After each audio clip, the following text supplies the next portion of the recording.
Hello, friends. Welcome back to another episode of Radical Health Radio. Today in the studio, I had Steve and Dan, who are the co-founders of NADS.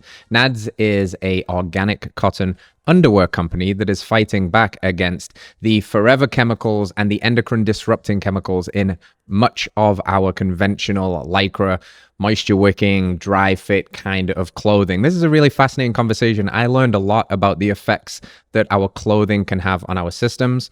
They share their story about starting NADS, their own health journeys, how they adopted an animal-based lifestyle and took back their health, the big mission for what they want to accomplish with this message, and how they are going to protect the NADS of our future, to protect testosterone, reproductive health, and fight back against the exposure to chronic toxins in our environment. Of course, we get on to some callers today where we have questions around how this affects women's reproductive health too, what's potentially going on there from a hormonal standpoint. What if you like to do yoga and you look really good in your Lululemon leggings, but you've become aware that these are also laced with these toxins and forever chemicals? What are some options? And a question about potentially detoxing from some of this stuff. Is it possible to protect against it and also get rid of it if we have it in our system? It's a fascinating conversation.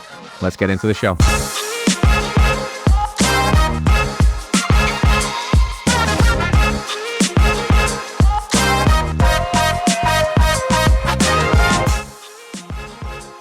Welcome back to the show, you radical health seeker. I've got a treat for you today. I got my boys in the studio. I got Steve and Dan from NADS Underwear. I convinced them to fly all the way out from Florida in the Texas heat to come and talk to me about NADS, organic underwear, their stories, business, entrepreneurial stuff, and all of that stuff. So before we get into it, fellas, a big dose of appreciation for you for making the trip. Welcome to HQ. How's your trip going? How's the day going? How are we feeling? Trip's going well. Thank you for having us. We're pumped to be here. Big fans of the show, big fans of the brand. It's kind of surreal to be here, one of those things. So again, just want to express some gratuity. Cool. We are very grateful for being here. The trip's been good. Austin's a really cool place. First time here for both of us. It is a cool place. I don't live here either. I'm sure the listeners have heard that before, but I always get excited coming back because these amazing conversations, the vibe, the food options we've got available right now. I saw you guys hitting up Zeke last night. Yeah, seed oil free. City. And all of this, like the reason that's so important is we finally are getting options, right? We're getting options for food. We're getting options for clothing. We're going to get into that. That's what you guys are really doing. But I'm always curious, especially when there's, CEOs that are a duo, right? It's not just a one-man show. There's two of you here. So I'm curious about your guys' relationship, but I'm also very curious about your individual story. So I'm going to kind of pass the puck to you and just say, what's the story? Like, what even got you into, this health conundrum? And whoever wants to take the mic first, be my guest. Yeah, I'll start us off. First off, Dan and I have known each other since we were 6 years old. So we're lifelong best buds. Always have had an affinity for the health and wellness space. Grew up playing sports together, working out, vacationing together. So we've known each other forever.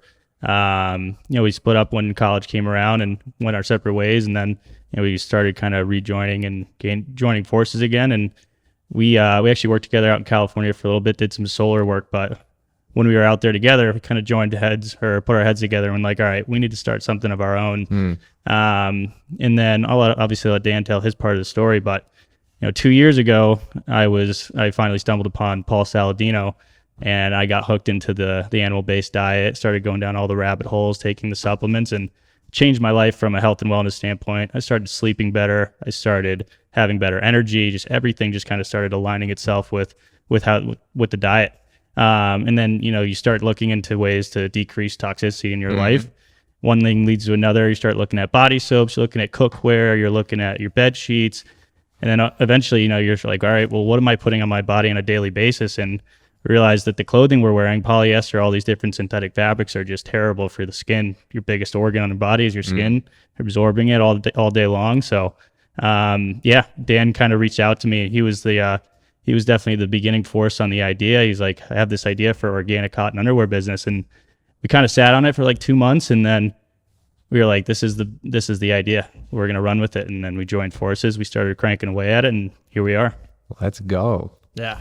That was about a year ago, kind of when we officially were like, all right, this is an idea we have. it's got some real estate up top. I remember Steve used that phrase, and like that will always be in my head now. It's like, it's got real estate up top. It still does. Right. So it's just a lingering idea. And like the fact that it didn't die and no players came to market, that's when we were like, all right, we got to strike. But I'll get into that. But my story, my background, yeah. So Steve and I grew up together, always been best buds. We kind of parted ways in college, like you mentioned. And then when we got back into working together out in California, we realized that there's a really strong synergy between the two of us in terms of lifestyle and work ethic, right? So we just kind of realized like, okay, this is a guy who's a good buddy of mine who I grew up with, who I can definitely see working together. And you can't say that about everybody, right? That's tough. Business is something that's challenging, and it doesn't really cater to every type of relationship, but we definitely have been able to work out that whole side of things. But that said, my background, I'm from Connecticut originally. I grew up very active, a lacrosse and football player my whole life, was super into working out. You know, my brother, 4 years above me, was put into workout classes he was probably, I don't know, 11 years old. So my dad said, do you want to go and train at that gym with them? I was 7 at the time. And most 7-year-olds would probably say no. And I was like, absolutely. I want to do anything he does. This is my role model, my idol. I wanted to go and do whatever it was he was doing. I was like, another chance to bother him? Yes. So I went and I joined the gym with him. And from 7 years old forward, I was just always working out. And it wasn't just in sports. It was in gym settings as well. So that was kind of the catalyst to really getting into the fitness space. And it took different shapes, right? You know, it was sports specific. Then it was bodybuilding in high school, which probably took some years off of my life. And then in college, it kind of took a little bit of a different shape into just being like bro split workouts like we talked about. After college, what really happened was it took a new lens into health and wellness overall. So it stopped being about just working out and being in shape and the active lifestyle, and it started being about what's really going on underneath and trying to just be optimal. And then the dominoes started falling with, you know, Heart and Soil, Paul Saladino, learning on our own functional medicine practices, all of that, which I'll get into in the story about NADS. But the background here is just kind of, you know, active lifestyles, really in tune with our bodies, trying to figure out, you know, what's the best way to go about this, and this, and then just pursuing it step after step. And then tying it back into business. After college, I came down to South Florida, where we are operating the business out of now, and I joined a entrepreneurial print company. And my uncle had just started it. It's called Purple Frog Graphics, and it was super strong branded. So that's kind of where I got the marketing background that we were able to use for NADS. And I worked there for a couple of years. Eventually, I had learned so much, and I realized, okay, I have this other idea for this company. I think I'm ready to give it a shot. If I don't do it now, I'll probably never do it.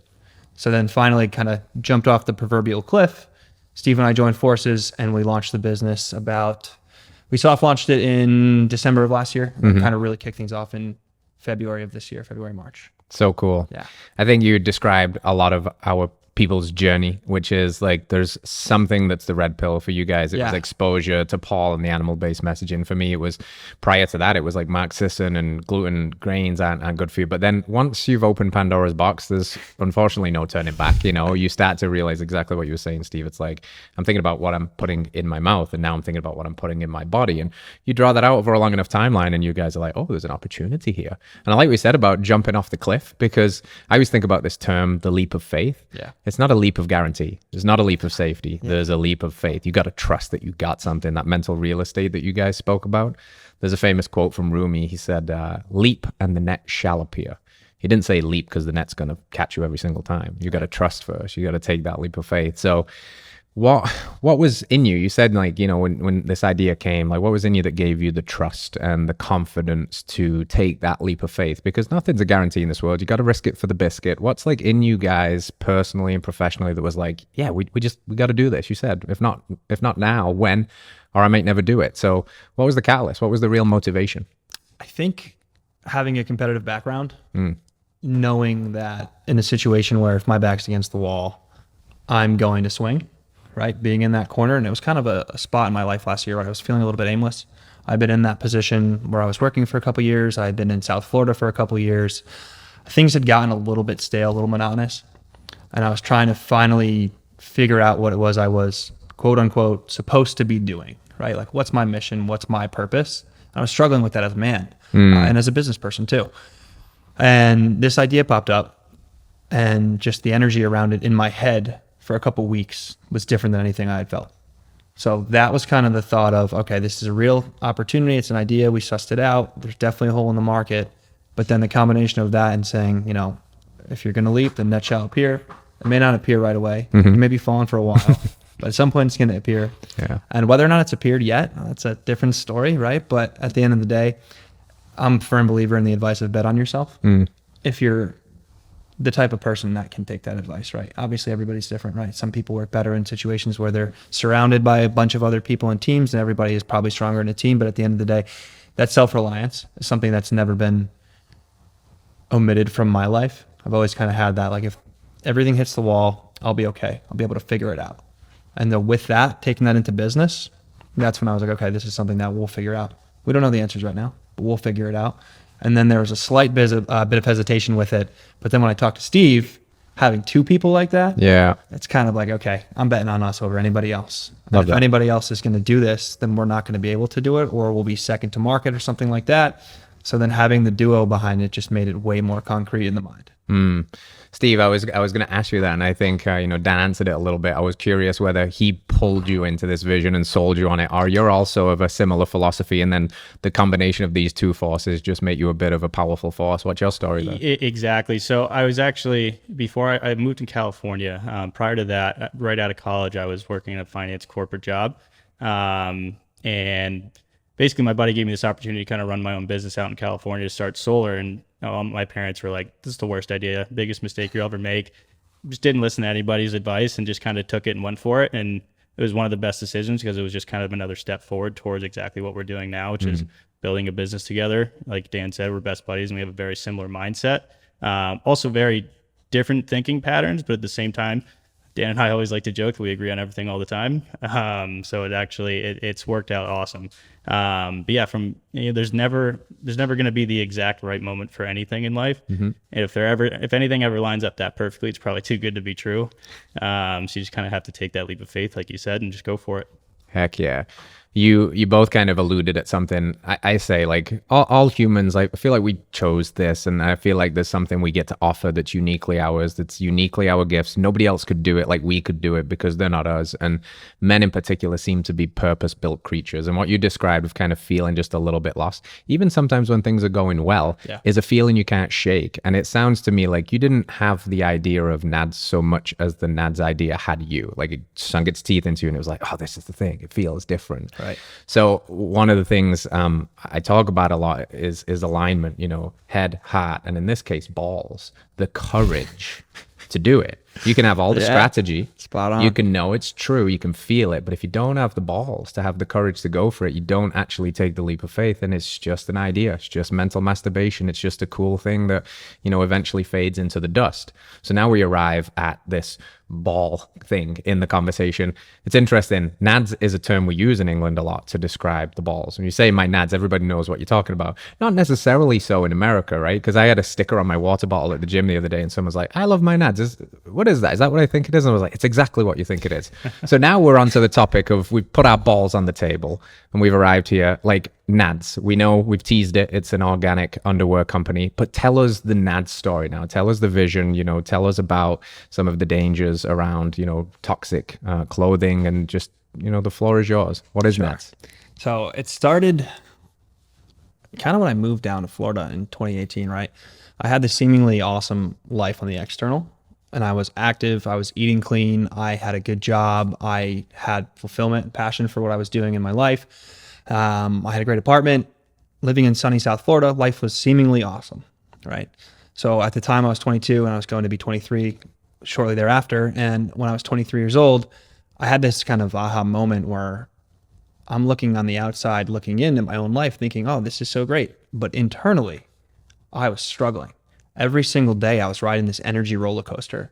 And I just thought to myself, like, I guess this is what happens when you get older. And then I had another moment where I was like, you're 23.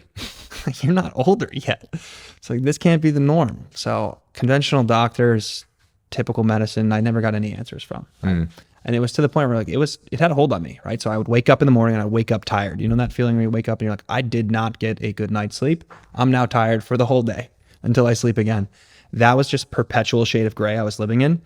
And I would live for that 5:30 p.m. nap on my bed. sounding like an old man here, right? Like that's an unfortunate reality. That's a part of my past. So finally I got so fed up. I think I missed a meeting or like an important business call with a really big prospect. And I got so pissed at that I would allow myself to do that because I was so tired. I finally was like, okay, enough's enough. Straw that broke the camel's back. I found the world of functional medicine, got a full blood panel done. And at 23 years old, I was shocked to learn that my testosterone number was in the basement, right? So all of this mental fog, all of this lack of energy, all of this just like really needing to rally to get myself up and going was tied to that. And so that ties into the whole issue of like testosterone being way more than just the machismo around muscles and strength growth, right? It's involved in everything at a cellular level. That said, at the time, I didn't know what was going on. So I asked my doctor, I said, how is this possible with my level of activity, with the way I eat? He was like, well, it's all work ethic. There are ways that you need to look at to get your testosterone number higher. And so that kind of set me out on the road of optimization. And that's when my life switched from fitness to health. And those are two terms that are just not synonymous. And obviously they can live in the same silo, but they're different, right? So I won't get into the whole issue on like fitness versus health right now. But with that, set out on a road to optimize testosterone production. And then like you mentioned about Pandora's box, once you start, you can't stop. And so you keep taking it a step further and a step further and a step further. And with that and those rounds of labs 3 or 4 times a year, something like that, we kept seeing that number go up. And still to this day, we're still seeing it go up. So, ego aside, at a 23-year-old, I wasn't happy with that number, right? I was like, okay, this is bad. 24, 25, 26. Now I'm 27 years old and the number's steadily climbing to the point where I'm 27 and I have a considerably higher testosterone number than I did at 23, which is not what you would think would happen. Right. Yeah. So, and just for the listener, because some of these won't be watching, like Steve and Dan are fit guys, and this is where it breaks that mold. I think that paradigm, fitness and health, is a really cool distinction, because I'm sure on the outside, you said your whole, you were an athlete, so you probably looked really good, but your testosterone was in the tank. And I think, this will tie into the conversation, this epidemic of crashing testosterone, but it's not always about, the appearance. You can look strong, you can be lean, you might even be able to see some abs down there. It doesn't mean that you don't, you're not trashed in terms of the hormonal arena there. So celebrating you there as well for going for the natural fixes too, and figuring that out. Well, that was challenging after the world of living in just supplements pushed by all these companies that probably aren't in the spot to actually push it out on people because it's just like shortcuts. But that said, flashing forward, it was like removing toxins from deodorants, from candles in the house, from cookware, from, storage of food, right? And it's like try and get rid of BPA, try and get rid of PFAs and PFCs, trying to cut out all of these toxins that we're just exposed to daily, which is an unfortunate reality, but it's a reality, right? So it would be ignorant to think that we can just avoid them.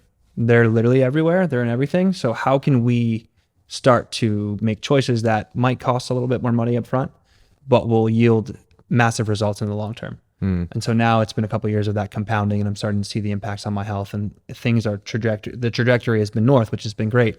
But last year I had another one of those kind of realization moments where I was sitting and I heard something Paul Saladino said, and I started thinking about it. And then I started thinking about my Under Armour compression shorts I was wearing every day to the gym for 90 to 120 minutes. And 30 of those minutes were in the 175 degree sauna, right? So I'm thinking about that. I'm thinking about polyester. I'm thinking about the base of polyester and what it's made from. So the next thing you know, I'm on my computer for days and days, and I'm looking at polyester, how it's comprised, like what the whole process is, and the impact on the body. And sure enough, I'm then totally turned off to all sorts of compression shorts and all sorts of fully synthetic fabrics being down there, let alone t-shirts, shorts, all that stuff. But specifically for our terms, underwear, right? It's like, okay, if I'm trying to optimize my testosterone is produced in the gonads. The first line of defense that's on my NADS needs to be clean, right? It can't be this anti-testosterone material, which is polyester, synthetics, conventional cotton, which has pesticides and all sorts of chemicals. So my thought was, all right, I got to minimize chemicals on my gear. And I went as a consumer and tried to find a company that had something for an active lifestyle, and I couldn't find it. So I thought, all right, I'll do a couple more searches, and then within the next week or so, I'll have somebody targeting me on Instagram, and I'll just buy it. And nothing. That's when I called Steve, and I said, hey, I got this idea. It's kind of crazy. It's an underwear company. I'm not positive what we're going to call it yet, but if you want to go in on this, this is the one that I'm going to go all in on. And I would love for you to come on board and like do this thing with me. And that kind of started it. We never got targeted on Instagram from any company from that point forward. So that's when we realized there was a hole in the market. And we've come in and we've kind of tried to do it with a, a satirical, not satirical, but a humorous, but confident and no nonsense voice. Yeah. Right. So we make jokes about reproductive health and NADS. Obviously our brand name is NADS. It's short for gonads. It's funny. It's memorable, but we take reproductive health and optimizing your lifestyle very seriously. And we try to get that across on our website, our social, and then our ads are more based around hooking somebody with kind of the jokes about your underwear and what it does to your body, right? Yeah. Specifically your balls. Love it. So I'm gonna come back to that reproductive piece. That's big. I'm curious because you said about 2.5 years the animal-based journey, and it flipped your health around, feeling better than you've ever felt before. How does your journey resonate with that at all? Were you guys having these conversations before? Were you thinking about this stuff, and then all of a sudden Dan pops in your inbox and says, "Let's do this crazy thing," and you're already in? So I wasn't really aware until he kind of brought up the idea for the business. I hadn't really been into like the blood testing and checking testosterone levels. I knew I ate really well, especially after starting the animal-based diet. I was doing the exercises that I needed to do, high intensity stuff. I was in really good shape.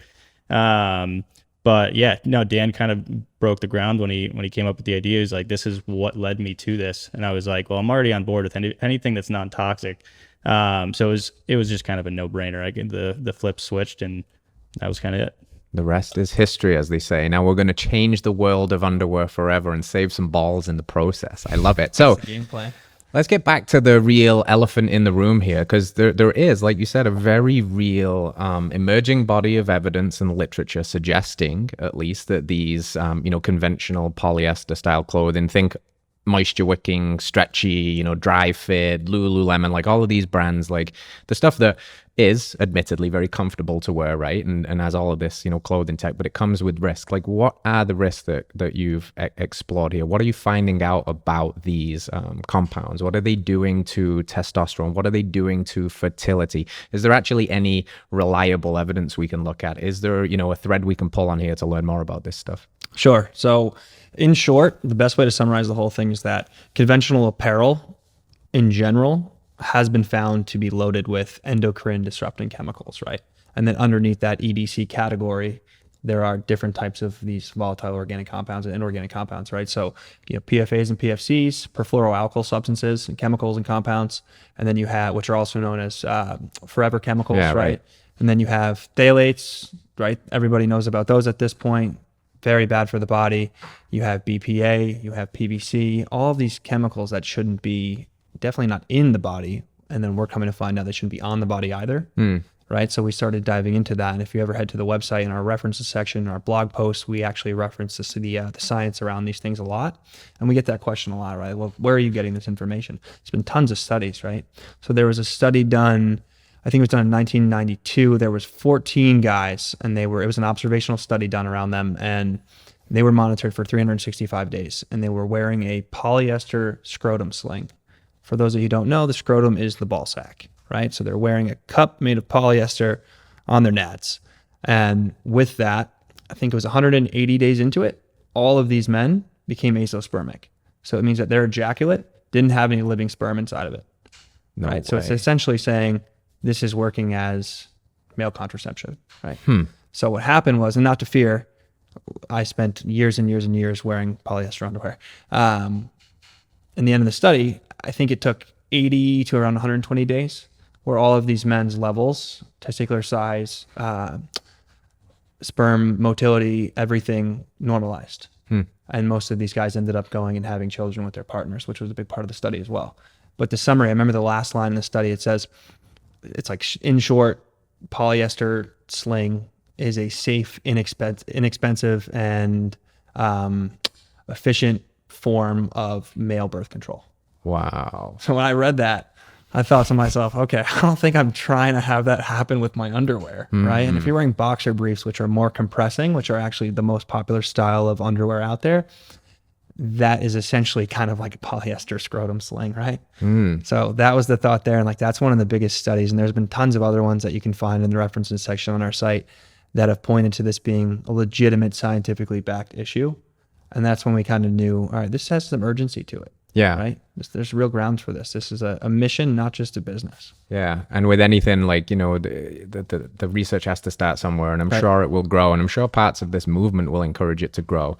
And I'm curious, like, I'm putting myself in that, even that terminology you said, like, they highlighted it as an effective form of male contraception, like it's a good thing, right? And I'm thinking back to my youthful brain of maybe even going like, well, I mean, is that the worst thing in the world? If I don't want to be running around and, you know, making kids that I don't necessarily, I'm ready for in my life right now. Like, I remember hearing once that if you got in a really hot bath, you can potentially make yourself impotent for a short window of time.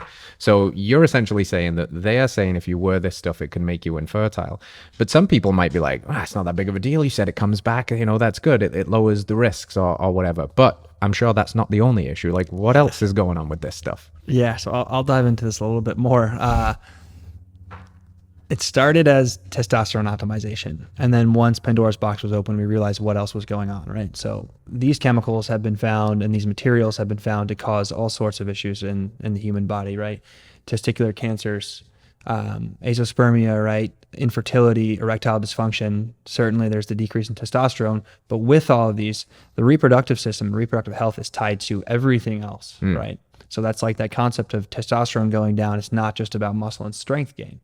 Testosterone is responsible at a cellular level for cognition, skin, hair, and nail growth, cardiovascular health, libido and sex drive, obviously, muscle and strength growth. It's involved in so many bodily processes that we realized this wasn't just about that, right? So taking it a step further and trying to educate and tie it into everything else. You know, there's people who have experienced kidney issues because of some of these compounds. There's people who have experienced all sorts of dizziness and skin rashes and contact dermatitis, all these things that have happened because of these materials and chemicals that do tie it to the bigger picture of overall health, and not just being about, well, you know, I'm not worried about my fertility right now. Well, it's more than that. Right?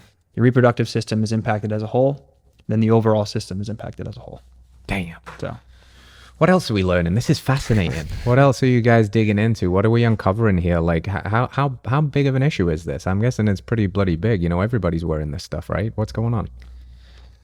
I'd say it's pretty large. You know, testosterone specifically right now over the last 3 to 5 decades is down up to 50% in some cases, right? So there's been a lot of studies that have come out and pretty much have said in plain terms, you know, 23-year-olds have the testosterone of a 72-year-old man, right? Like, if that doesn't scare you, like, that's a problem. I guess that's one of kind of the missions behind NADS in general. It's a radical health movement, right? You make one small decision that's going to have a benefit, or it's going to have a beneficial impact on you. Hopefully this leads you to start making smarter, less toxic decisions in the rest of your life, whether it's the food you eat, the things you wear, the things you put on your body and your body. So hopefully we start to see that trend kind of increase, as we already have. Is like the animal-based community over the last couple of years has just grown extensively. So hopefully we continue to start to see that trend continue. Yeah, I respect this conversation too, as well, from the fertility perspective, because classically, until at least more recently, we've always just assumed that fertility issue was a woman's issue. Right. We always look at the woman. What are they doing and what treatments do they need? And only recently we even started to have this conversation that this fertility issue is also an issue of men's sperm motility and quality and overall health. And I love what you said about the testosterone piece. It's not just rah, go, build muscle. It's so much more. Your mood, your drive, your immune system, all those things that you alluded to. So if that is the case, and people are kind of going like, oh shit, you know, they're probably listening to this with their, you know, tight Lycra underwear on, right? You've obviously got a solution here. NADS is a solution. What can we do? Like, I'm thinking most athleisure stuff, a lot of the stuff that people are wearing on a day-to-day basis. You know, I'm sitting here, I'm fully cottoned up now because of the influence of you guys and guys like Paul too. Cotton shorts, NADS on under these, cotton shirt. But at the same time, I don't really want to work out in this, right? It's uncomfortable, it's stuffy. I ideally want to be in a gym where I can be shirtless and shoeless, and that's great. But if I've got like the moisture wicking shorts on, but I'm wearing NADS to create that protective layer, is that good enough from your perspective? Because it's not that direct contact. Would that be safe to say? I think it's the best scenario you could have, right? If you really want those other moisture wicking aspects, as long as you have the organic cotton or any sort of organic fiber protecting the most important region, then you're doing your best you can. Because like you look at like bamboo viscose or hemp or modal, the micro modals, they all go through like chemically intensive processes. Like viscose and Tencel all comes from like pulverized wood pulp. And you got to imagine the process that you take a wood fiber to turn it into like a fabric fiber. It's quite the process. So yeah, as long as you're protecting the most important area, which is responsible for producing testosterone and all your other hormonal balances, I think that's a good starting point. Yeah, cool. That's a good point because it kind of parallels to something like seed oils. Right, bear with me for a second. Right, the fact that seed oils have to be so heavily treated, adulterated, descented, because they don't naturally produce abundant amounts of oil. Like, go squeeze a safflower and see what happens. Right, so you're taking something that's not designed to be that, you're hyper processing it, and then you're selling it as a healthy product. So you even alluded to this. All cotton's not even created equal. You said like pesticides. So what makes NADS different? What's the difference here between like, well, I thought bamboo was good, and is the grading to the cottons? What about, other stuff, sneaky stuff, pesticide, dyes? Like, what's the story? What are you guys doing there to bring the best of the best? So I'll let Dan touch on the GOTS certification, which is like the gold standard, but basically all it is throughout the farming process all the way to the manufacturing process, there's no herbicides, pesticides, insecticides, which all contains PFAs and all these other forever chemicals that we already spoke about. So it just goes through a very stringent process and a lot of checking and making sure that nothing's being thrown into these things that have these chemicals included. Dan could probably tell more about the GOTS certification, but yeah, so that's kind of in short why we went with organic cotton, right? So when we were assessing the business as a whole, before we moved anything forward in terms of production, we said, okay, what's the best material here? Well, as a consumer, we thought organic cotton was the direction we want to go in, right? And there's a hierarchy involved with worst to best materials, and we said let's go with organic cotton because it's a naturally derived fiber, and there are certification bodies in place that can make sure that what we're actually putting out there is what we're saying it is. Yeah. Right. So what does that mean? Well, it means that there are companies out there that can put something out there, like let's just say it was this t-shirt, right? And let's say that this collar on this shirt, it's an accessory technically, this could be made from organic cotton and the rest of my shirt could be regular cotton. They can market this as organic. No way. Yeah. So like that's an issue. Yeah, it's an issue in itself, right? Just technically they're not wrong. The shirt has organic compounds in it now, right? So the thought is, how do we take that a step further, not be like everybody else? And how do we make sure that we're not cutting any corners, right? The one thing I don't believe in personally in personal life and professional life is just not to take shortcuts. It's kind of a little mantra I live by, right? So with that, GOTS, the Global Organic Textile Standard, is the leading certifying body for organic textiles. So with that, we said, okay, well, we need to make sure that we're partnering with a GOTS certified manufacturer. Yeah. So after a ton of research and legwork there, we found a reputable partner who makes awesome gear tailored to an active lifestyle, doesn't cut any corners on the certification, of course. So everything we're putting out there is backed by that. So it's establishing from cottonseed all the way to garment, a fully traceable pattern to make sure that we're doing everything we can to make sure that there are no contaminants going into this, right? So with conventional cotton, the main concern is that there's pesticides and insecticides, and that there's also been more studies that have shown that with conventional washing cycles and laundering, these chemicals actually aren't coming out. Right. So like in short, yeah, you should probably wash your clothes before you wear them anytime, right? If they're conventional clothing. That said, there's no way to guarantee that these chemicals are going to come out, even if you wash it 10, 50, 100 times. Wow. So that's a big concern that we had. So we're like, okay, how do we nip all these problems in the bud? And we kind of decided that going the route of having a strong organic certification behind our products was an absolute no-brainer and a must for the brand. Good for you guys. I love that level of integrity.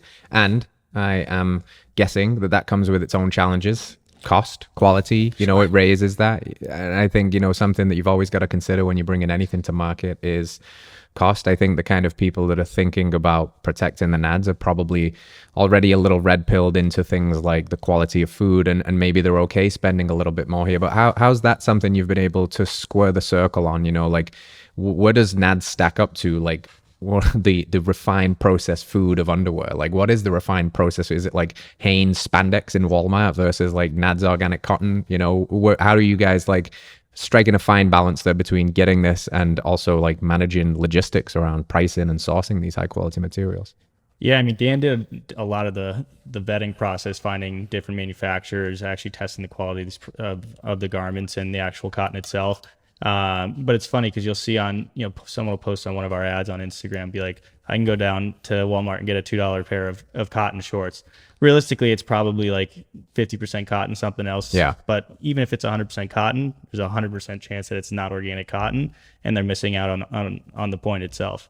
So, the people that actually believe and understand the science backing this stuff, they have no problem paying a premium price for a premium product because they just get it.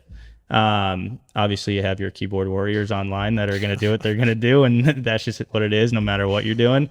But yeah, I mean, obviously the logistical standpoint of things, getting stuff from Turkey and making sure that we're always going to be able to work with either one supplier or another who's going to provide the same quality garments.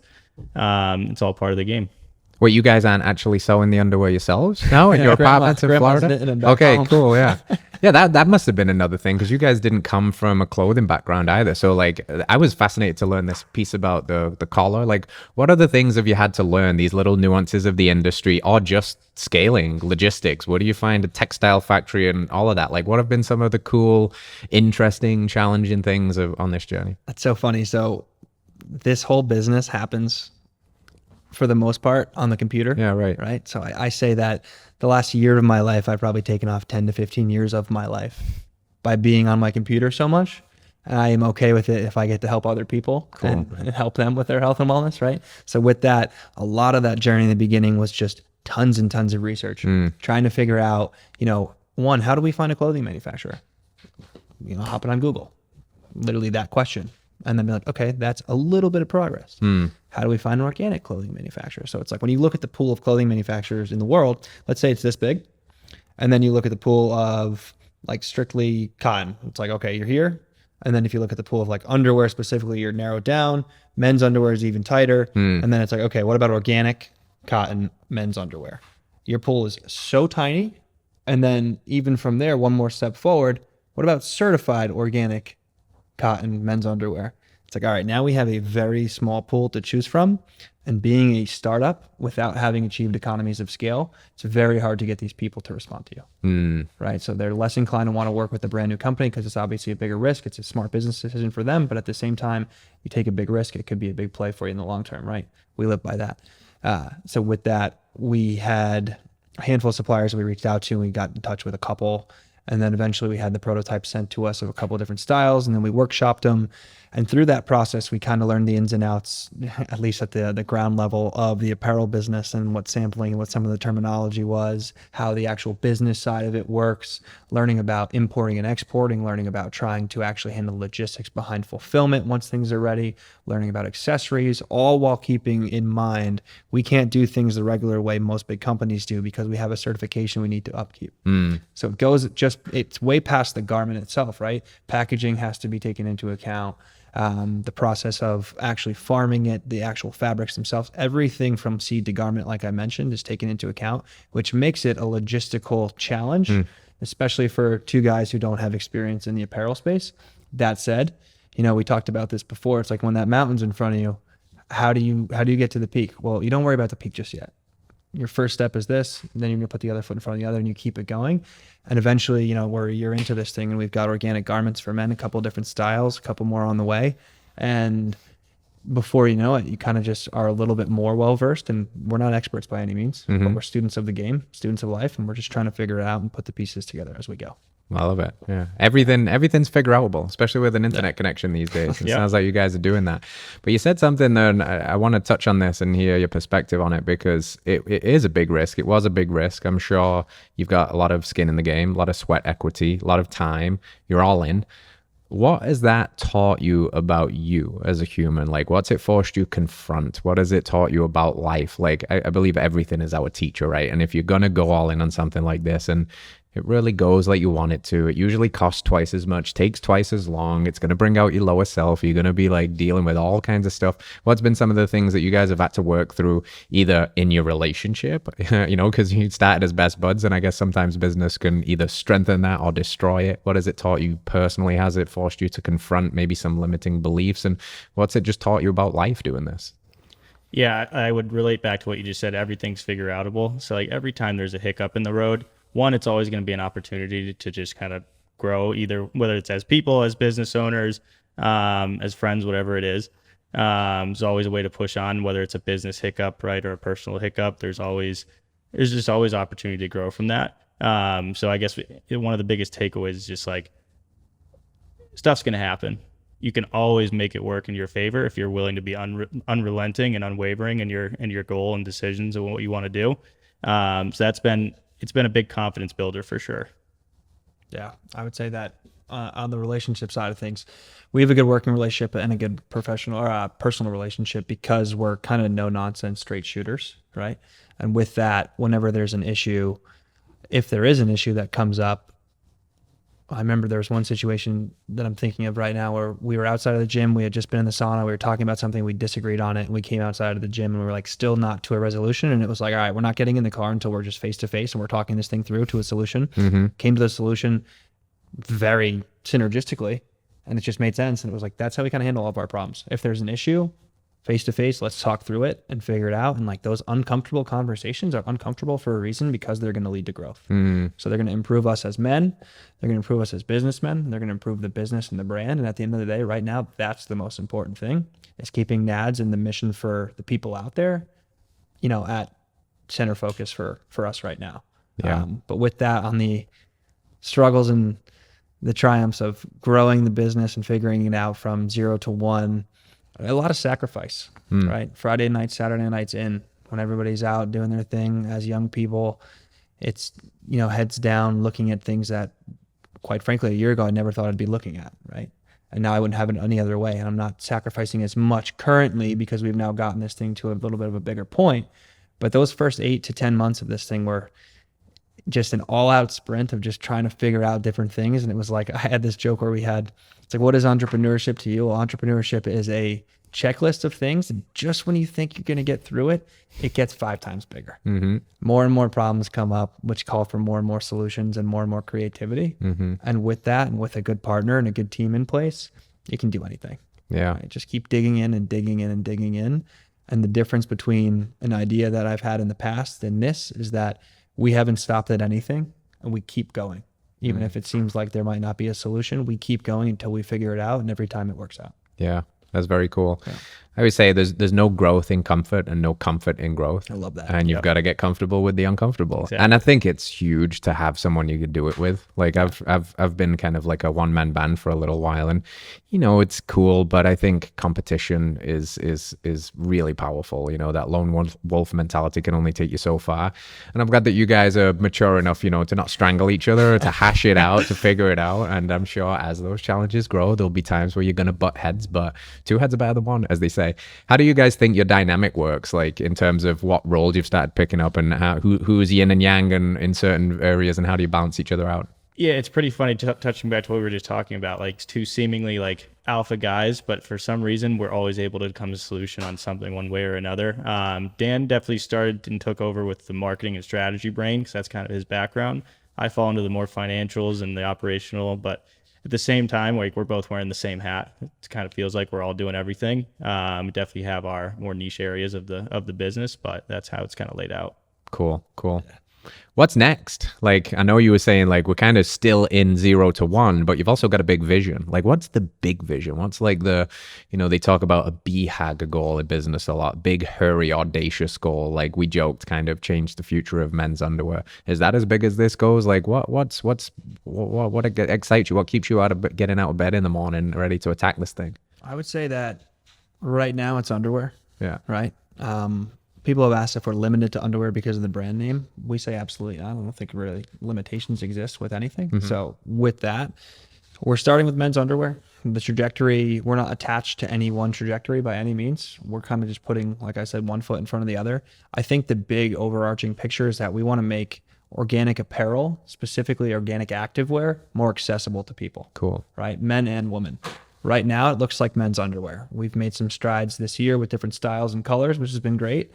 And we have in development some other things behind the scenes that we will keep under wraps for now. But within the next 12 months or so, there should be some strides towards breaking out of the underwear space and into the more activewear side of things.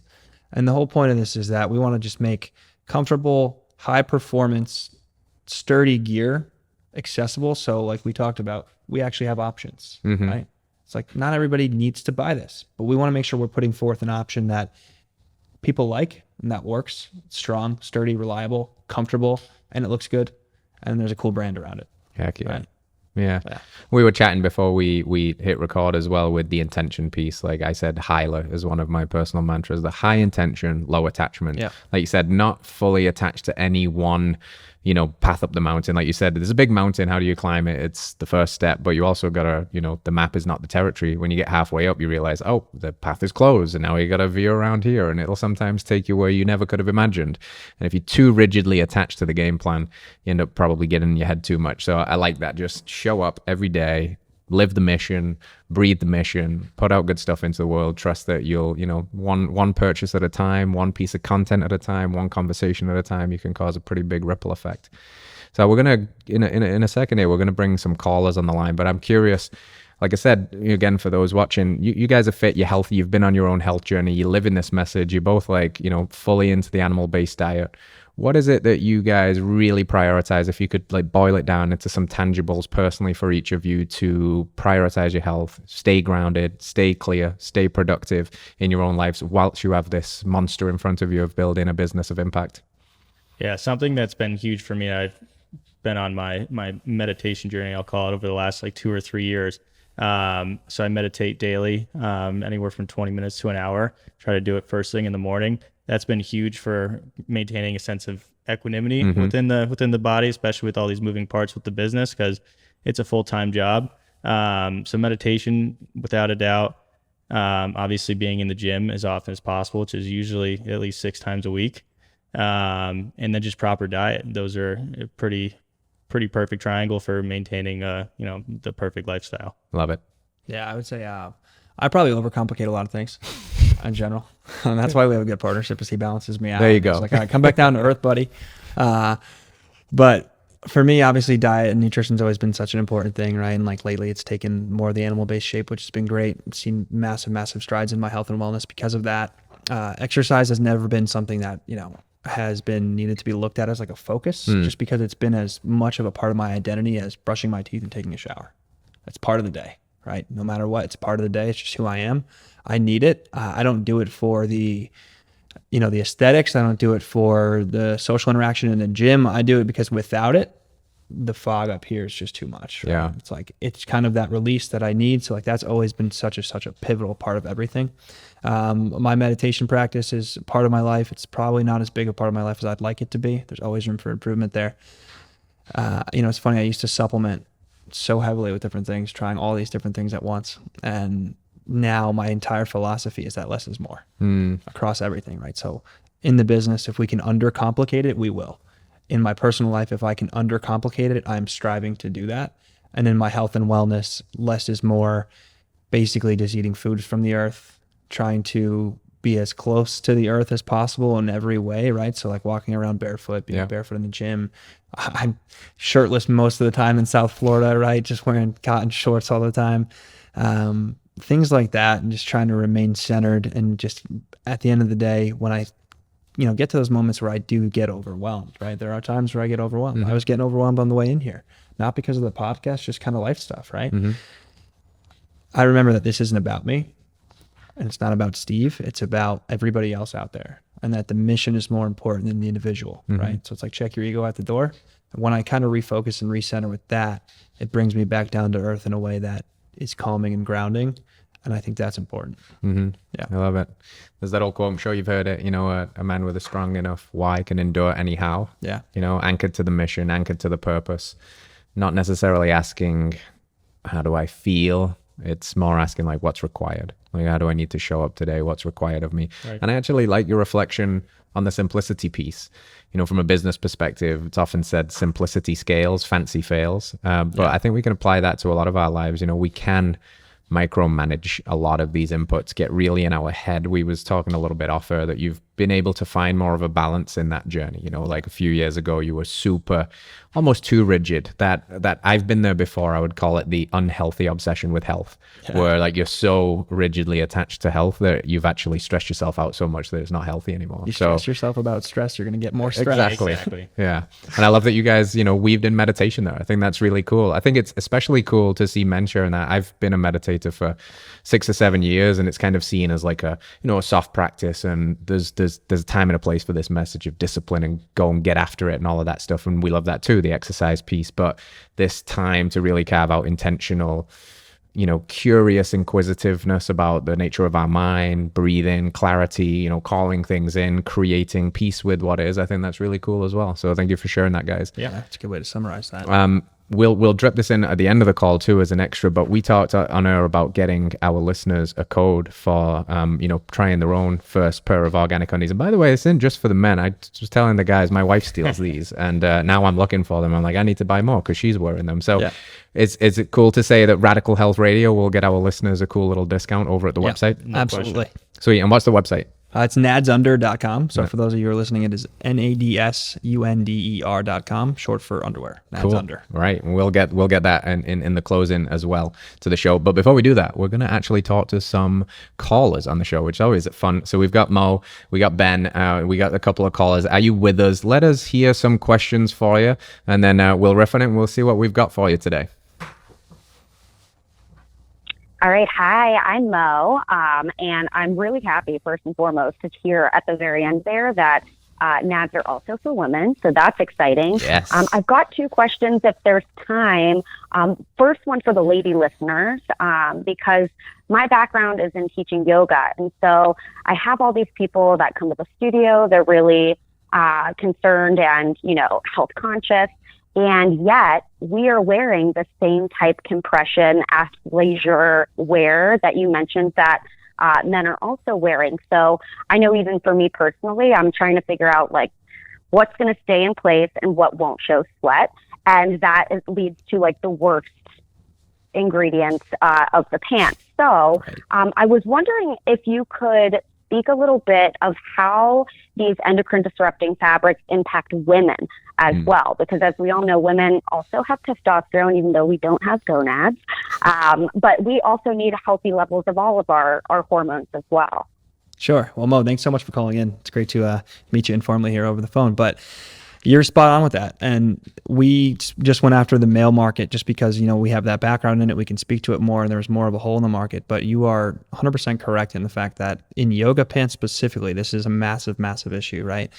And it's one of those things where if you can try and find healthier alternatives, you should always look for them, even if they're going to compromise a little bit on some of the moisture wicking, form fitting properties of the alternative, right? You got to kind of pick which one you want to go with. So that said, I think some of the ideal fabrics for ladies' activewear would be things like merino wool tights. I know those are more popular right now.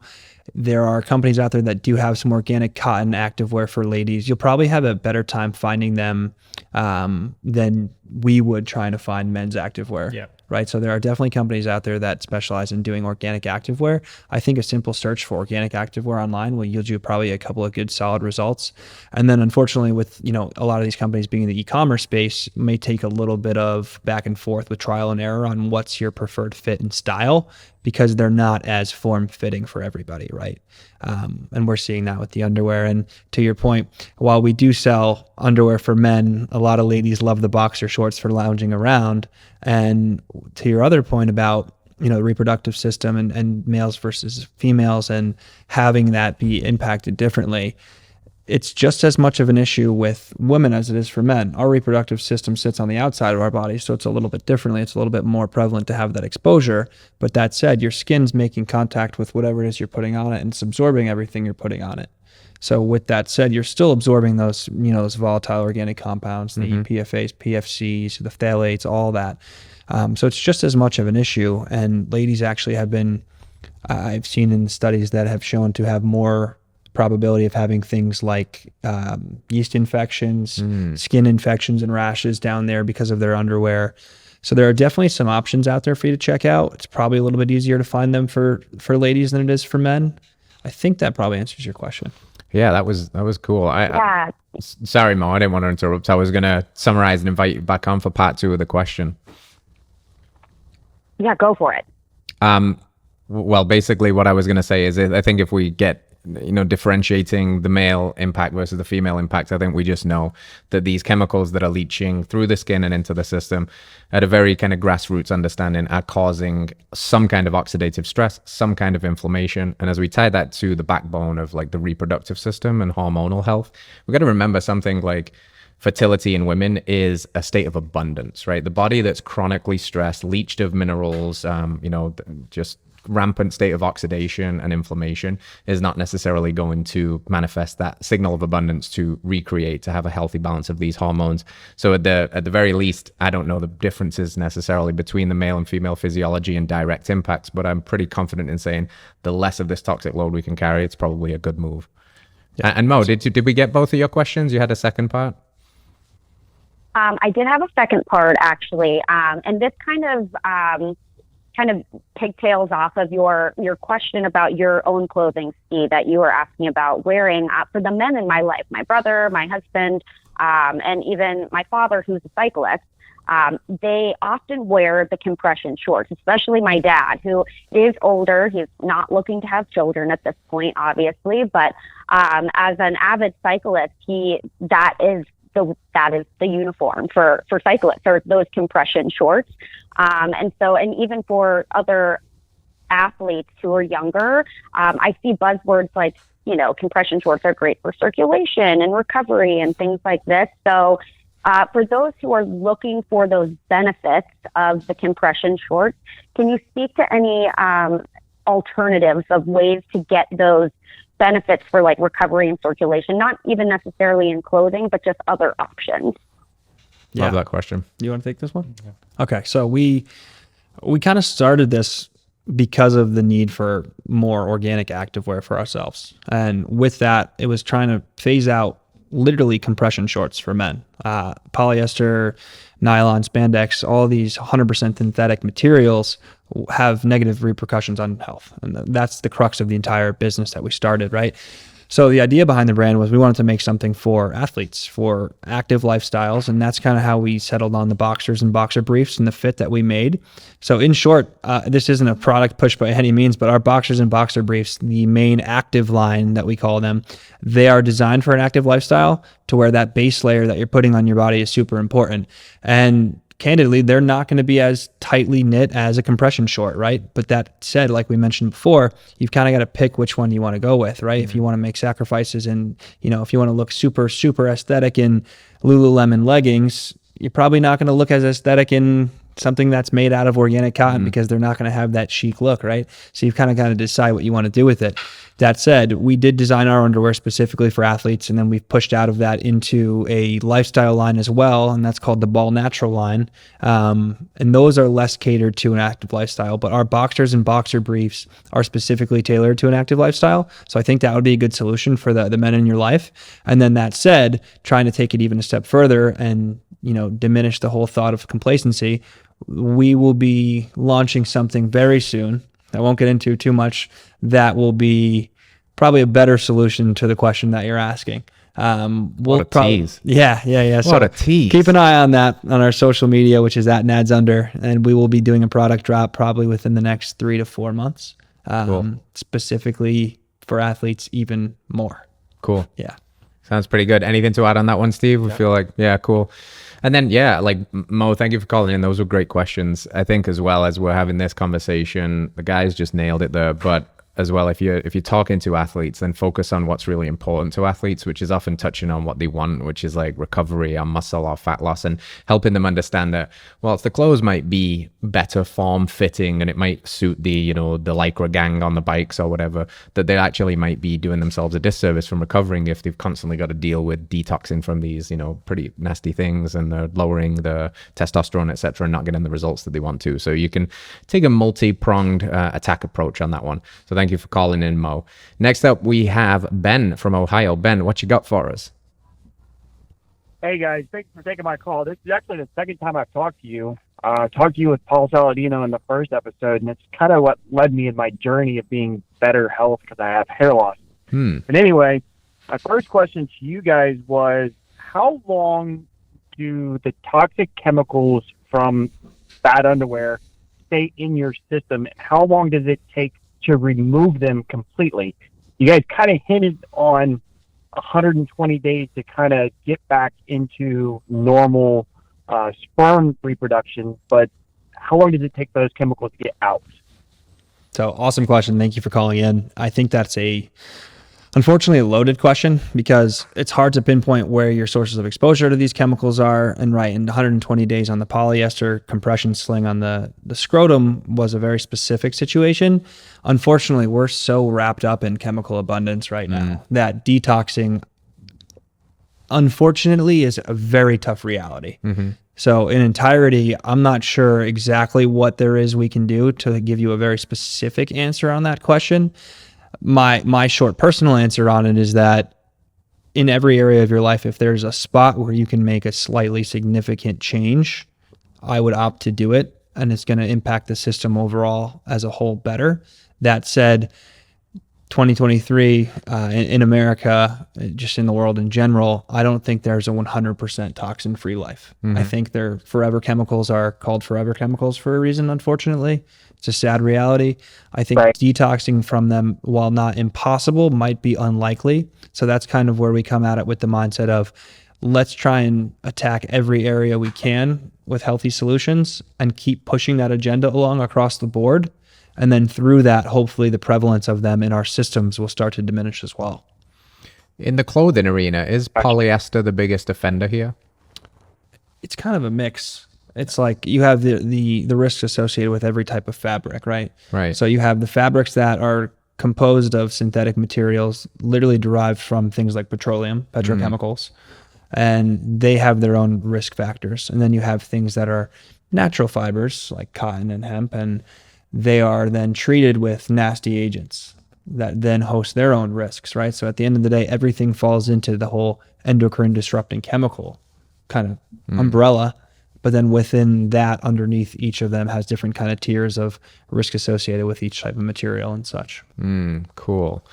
Yeah, Ben, I hope that's helpful a little bit. I think what the guys said was one of the, the personal questions I had for them too. Like you said, we call them forever chemicals. It sounds kind of scary. Like, are we with this stuff forever? And I think precautionary principle on the table here, which means minimize how many of these things we're taking on. No, we're going to get some exposure to things like microplastics and these toxins, but if we minimize, that's our first line of defense.